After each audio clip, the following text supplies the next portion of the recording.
Amigos, continuamos con nosotros. Se une a nuestro grupo aquí de amigos el representante Tony Soto. Buenas tardes. Buenas tardes, Jorge. Un placer estar compartiendo contigo, con Alan, con Jorge Colbert y con Eddie, mi compañero de formato radial, con Carmelo, que también se une, y saludo al pueblo de Puerto Rico, en particular a mi gente de Cataño, Guaynabo y Bayamón. Senador Carmelo Ríos, ya de la casa, de la casa. Estamos aquí. No usted televisor y me toca los lunes y los viernes. hoy no es viernes, no se vaya temprano por ahí. Obviamente, pues mañana es un programa especial que vienen con unos invitados y quise aprovechar y estar aquí ustedes hoy. Creo que es relevante e importante. Además que Jorge noticia hoy porque hizo conferencia de prensa, así que... Tengo los datos. Pero venga, ¿tú hiciste conferencia de prensa hoy? Sí, 30 segundos para aclarar algo que dijo Charlie Rodríguez. Rodríguez. Va a pasar mañana. Charlie, escúchalo por la radio y me envía un mensaje de texto. Mira, Charlie, porque él dijo una información que es correcta, pero no la dijo completa. En el caso de Alaska, la primera votación ocurrió el 8 de octubre de 1946. El 58.5% de la población votó a favor de la estadidad, no fue concedida. Votaron de nuevo el 24 de abril de 1956, 10 años después. El 61.1% de los electores aprobó el plan Tennessee en favor de la estadidad y ¿saben qué? Tampoco fue aceptado. No fue hasta el 28 de agosto de 1958, 12 años primero después de la primera votación, que el 83.5% de los residentes dijeron que querían la estadidad y se les concedió. Vamos para Hawái. En Hawái, primera votación, 5 de noviembre de 1940, 67% de los electores y residentes votaron a favor de la estadidad, no fue concedida. Segunda votación, 7 de noviembre de 1950, 10 años después, 75% de los votos emitidos fueron a favor de la petición de la estadidad y no fue aceptado. No fue hasta junio de 1959, es decir, 19 años después de la primera votación, que el 95.2% de los electores votaron a favor de la estadidad y el Congreso la concedió. Es decir, a lo que voy, y esta es la historia que trajo Charlie con mucha razón. La teoría que aquí se ha esbozado de que con una media mayoría de 50 más 1 o un 60 vamos caminando hacia la estadidad, no es verdad. Y yo creo que si usted quiere aspirar a dirigir un país o a ser un funcionario público y representante su ideal, uno debe decir la verdad. Yo acepto y digo que el Partido Popular tiene que resolver un problema de subordinación política del Estado Libre Asociado que fue evidente en promesa. Y el que diga aquí que un país soberano puede tener la ciudadanía americana por nacimiento, miente. Y es tan falso como decir estas dos cosas que uno, con el 50 más 1 o el 60%, tiene garantizado la estadidad. Así que si vamos a tener un debate que el país tenga información correcta, vamos a decirlo como es. Y yo creo que aquí hay personas en ambos partidos que a veces venden teorías del desarrollo de la que no es viable o de la estadidad que está a la vuelta de la esquina cuando no es verdad y cuando la historia está ahí. Y yo creo que si la meta de los que creen en la estadidad es que si ven esta realidad en el caso de Alaska y Hawái, pues no es verdad que el plan Tennessee tuvo un resultado de unos años y que fue un proceso y que la gente votó y las concedió. No es verdad. Ahí tuvieron que esperar décadas hasta que lograran sobre un 80, en un caso sobre 90. Yo lo que te quiero decir, porque es obvio, el Congreso que tenemos hoy no es el que teníamos en el 59. Claro. Ni en el 46 donde comenzaron aquello. Es un Congreso distinto. No quiero adivinar cuál sería su postura. Claro. Pero no puedo. Tiene tipari que no había antes. No puedo. Es más conservador. No puedo aceptar de que me tengo que dejar llevar. De acuerdo. Perfectamente por lo que dijo aquel Congreso, porque aquí tenemos otro distinto. Definitivamente. Pero a lo mejor este viene y te pide 100%, como te dice 50 más 1. Pero hay algo bien importante, que en todos los ejemplos y en todo lo que hablamos, siempre vamos a ver que aunque sea un término de 8, 10, 12 años, hay incrementos hasta de 30 puntos en ese periodo. Siempre es en aumento y nunca baja.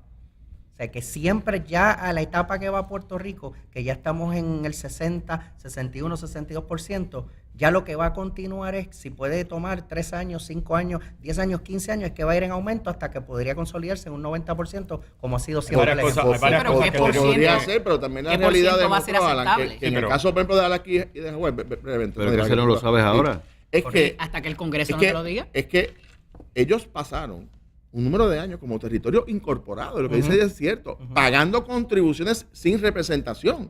Eso fue uno de los argumentos más importantes que ellos, miren, nosotros llevamos aquí décadas pagando. De hecho, en el caso de Alaska, creo que fueron 47 años pagando contribuciones sin representación congresional. Y en el caso de Hawái fue más o menos 30 y pico de Alaska años. fue el que más años lo tuvo. Correcto. Así que, o sea, en ese sentido, esa es una realidad que también dentro de ese escenario puede pasar. Y yo digo, ¿alguien ha escuchado al líder del Partido Nuevo Progresista diciendo, miren, es posible que tengamos que chupar unos años de territorio incorporado pagando contribuciones sin representación? Nadie lo dice. Pero es que aquí pagamos más contribuciones que en Estados Ah, Unidos. bueno, eso es otro argumento. Y no, es debatible. Pero lo que arreglarlo. yo te estoy planteando es Eso lo pagar el tenemos estatus que- eso lo tenemos educativo. que arreglar nosotros Y acá. no vamos a hay pagar ni- menos. No hay, sería ninguna más, en todo legislación, caso. no hay ninguna legislación federal que establezca un % aceptable para el Congreso. Y no fue así tampoco para Alaska ni para Hawái. La realidad es que fue un proceso que fue dándose poco a poco y tanteándose con el Congreso. Lo cierto es que fue un camino de una sola vía. Una vez el pueblo de Alaska y el pueblo de Hawái optaron por la estadidad, fue un camino cierto hacia lograr la estadidad para esas dos jurisdicciones. Y en ascenso. Y es lo mismo que va a pasar en Puerto Rico.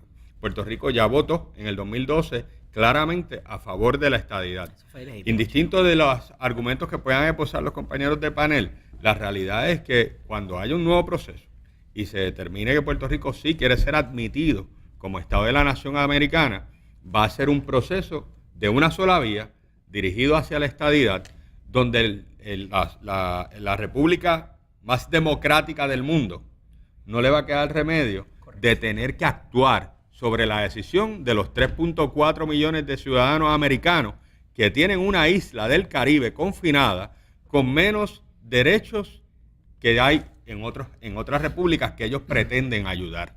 Así que Estados Unidos no tiene la fuerza moral para tratar de hablar de situaciones que ocurren en Arabia Saudita o situaciones que ocurren en Medio Oriente o situaciones que ocurren en Cuba o situaciones que ocurren en Venezuela sin darnos a nosotros un debido proceso de ley para lograr ser Estados de la Nación Americana e incorporarnos. Si dura 8 años, Jorge, si dura 7 años, si dura 5 años, mira, bienvenido sea. 41. Pero la realidad es que vamos a tener un camino dirigido hacia cumplir la voluntad del pueblo de Puerto Rico con una finalidad cierta, que es convertirnos en Estado de la Nación Pero Americana. antes de estar Lo que diseñando yo- lo que plebiscitos, yo- referéndums espérate, o lo cualquier que otra yo- cosa, ¿no deberíamos primero lograr esa vinculación quizás o ese compromiso vinculante de parte del Congreso de que te diga, pues mira, esto es lo que es aceptable y esto es lo que podríamos conceder? eso quizás- antes de diseñar la Es que eso va a ser una excusa que ustedes Es que van a la- es que utilizar la forma en que para se- atrasar el La forma que proceso. se usó Y la estadidad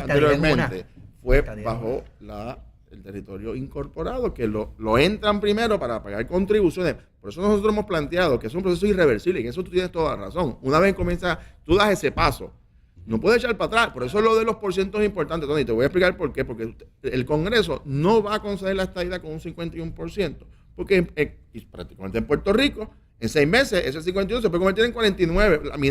La minoría, o sea, la mayoría estaría en contra. ¿Y qué tú vas a hacer? Entonces, echar para atrás.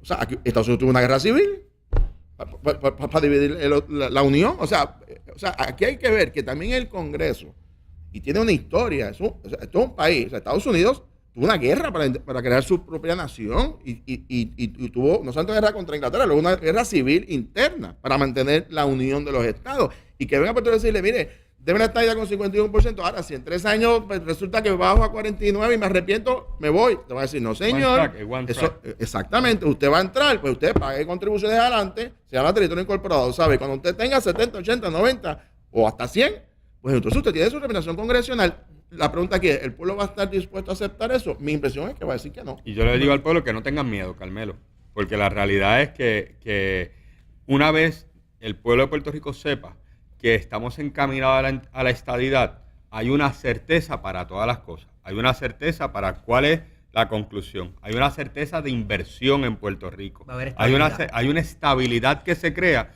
con el mero hecho de tú iniciar ese proceso que nos va a traer un mayor desarrollo económico a la isla, que no lo tenemos, que no lo hemos tenido como colonia, que se ha visto limitado, que ya el ELA sirvió lo que iba a servir, ya la vaquita dejó de dar leche, ¿está bien? Y la realidad es que el camino es la estadidad y el pueblo no le va a tener miedo a eso. ¿Y por qué dejó de dar leche a la vaquita? Que es Bueno, muy importante. y eso es una buena pregunta. Y se encargó de matarla. Yo quisiera, bueno, yo creo que ahí hay muchas manos envueltas. Pero no es quién la mató, es el resultado de si se murió. Y obviamente, pues se murió. Pero él quiere saber quién le agarró la pata a la vaca. Bueno, pues tiene varios sospechosos. es lo que Tiene tú varios crees. sospechosos.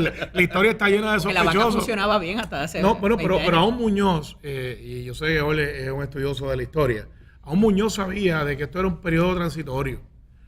Muñoz sabía de que esto no era para siempre. Y hay 1001 discursos donde él habla del proceso.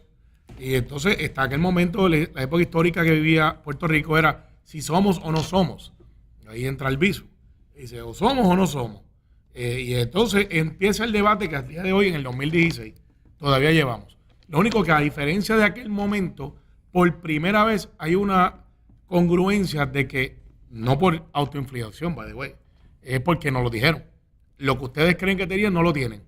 Y por primera vez el estatus es tan vulnerable como lo va a ser en el resto de la historia.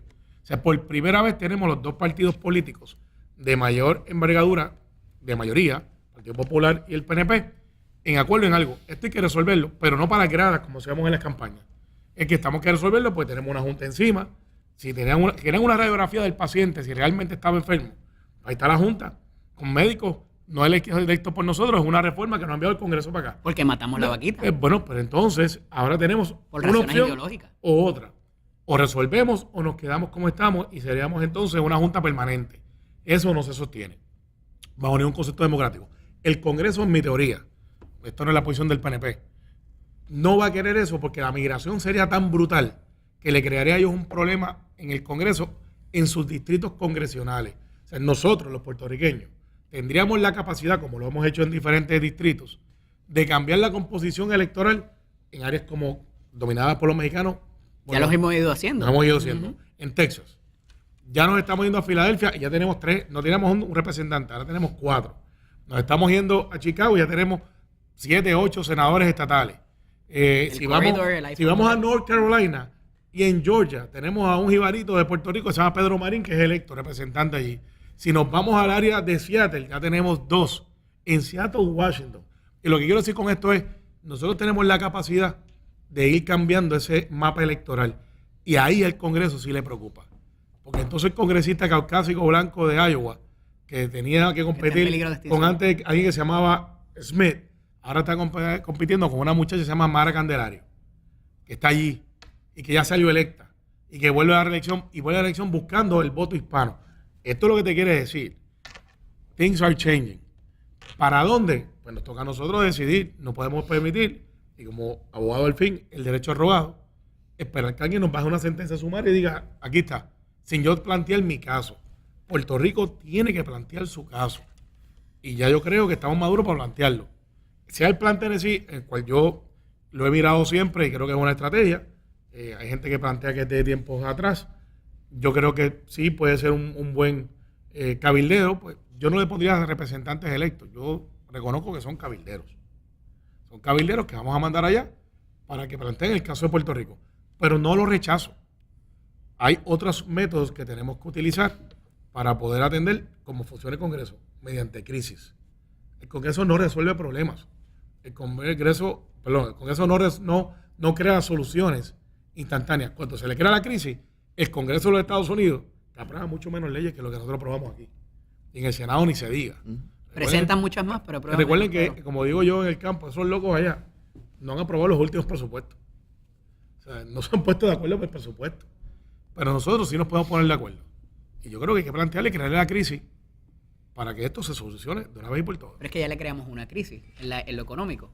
Crear una segunda en lo político. Es que esa es la que le duele.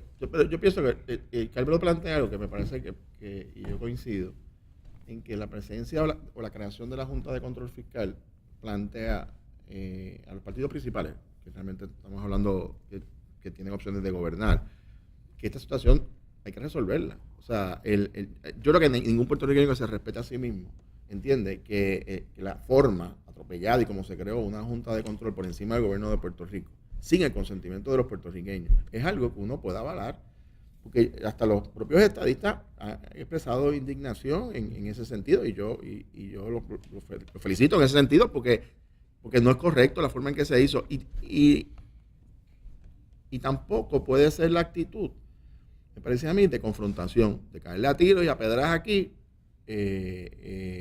por la forma en que se hizo. Uno tiene que usar la razón y no la emoción en un momento como este, donde uno entiende que hay una situación fiscal muy delicada que tenemos que encaminar y que sí, paralelamente, en el momento oportuno, hay que atender el tema del estatus político. Ahora bien, Tengo que ir a una pausa. vamos a la pausa. Ahora bien, tenemos que ir a una pausa, pero quiero dejar saber que al principio del programa dijiste que ibas por ahí, muchas personas te decían, pero ¿y para qué tú quieres ser electo representante si esto lo va a correr una junta? Correcto.